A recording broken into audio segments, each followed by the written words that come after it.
खबर शामिल कई पिया रतोदेरो में रिपोर्ट एहसान बोसार जी।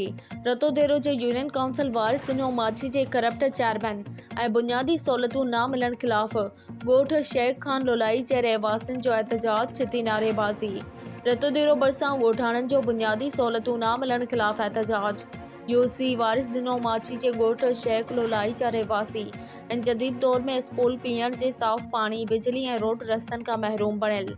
ॻोठाणनि वॾेरो अला रखियो लोलाई मोहम्मद बख्श परवेज़ लोलाई अली अकबर अनवर अली मंसूर अली नदीम लोलाई ऐं ॿियनि एहतजाज बाद मीडिया अॻियां दाई ते चयो त नालो अला रखियो आ गोठ शेख खान 50 साल को वठी 60 को वठी यको पीपल्स पार्टी में असां वोट कयो आ। हिन महिल ताईं का भी मोट न मिली आ, न स्कूल मिलियो आ, न असांखे का बुनियादी सहूलत मिली आ, न फर्शबंदी मिली आ, कुछ भी पर को भी असां ते हेठां जेके आहिनि एजाज साहब तो ॾियनि थो या छा बि घर ॿियूं बुनियादी सहूलत आहिनि। असांखे अॻ में त स्कूल जी सहूलत खपे जे असांजा जाहिल थी विया जाहिलाइप जे करे छड़ो तालीम जे करे। असांजी अदी फरियाल खे अपील आहे, भाऊ बिलावल के अपील आहे, सदर पाकिस्तान के अपील आहे, जरदारी साहब के असांजा हक़ असांखे मिलनि। ईअं छो था कनि? असां हेठां पाण में यारी मल्हाए असांजा हक़ हलिया था वञनि, अलाए काॾे ख़बर ई नथी पए।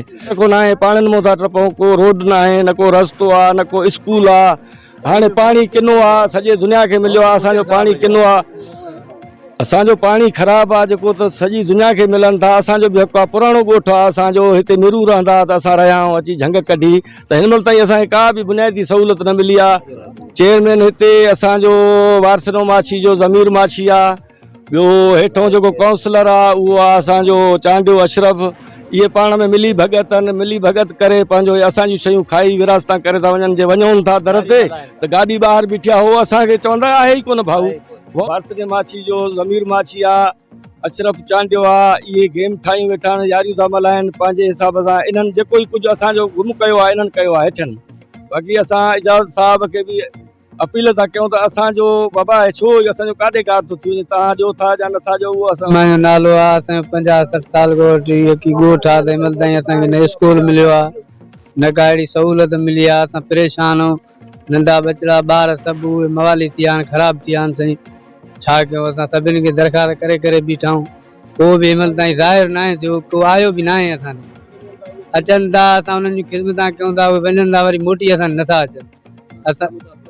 असांजो मुतालबो आहे साईं असांखे स्कूल मिले, पानी बिजली आहे, असांजी बिजली उहा ख़राब लगी पई आहे, असांखे पुछण बि नथा अचनि। साईं मोहन बशका गोठ शेख खान राशु पोइ इहो स्कूल आयो हिते सी हिन ते DPC ते हिते ॻरी ख़तमु थी वियो। ठेकेदार ॾे असां वियासीं, ठेकेदार चइबो आहे असांजो बिल पास न थियो आहे, बाक़ी तव्हांजो स्कूल न आहे। उहे स्कूल ॿिए हंधि था हलनि, उहे नौकरियूं ॿियूं थियूं हलनि। असां चौंकियूं ॾिनियूं सिरनि ते, लोहनि ते, पथरनि ते, सभु न रोड रस्ता बि नथा पिया आहिनि, पुलियूं पटियूं पियूं आहिनि। हर को पाणी बि खारो आहे, न पीअण आहे, न का पाणी। मिसाल ॿार बचा पाणी जो बि का शइ न मिली आहे। अॼु ताणी को बि चए हुकूमत वारो माण्हू असांजे ॻोठ खे प्लेट मिली, ॻोठ जे वॾे खे त ग़रीबनि खे विराए ॾिने त अॻिते जे लाइ उमेदु या उन ते बचनि सूदा वञी वोट कयूं रोंबनि में, लाभनि में, गर्मियुनि में। मर्द पोड़ा पीड़ाणा कुराड़ा कारियूं ॼनि वीचारा सफ़ा बीमार खणी वोट करायां।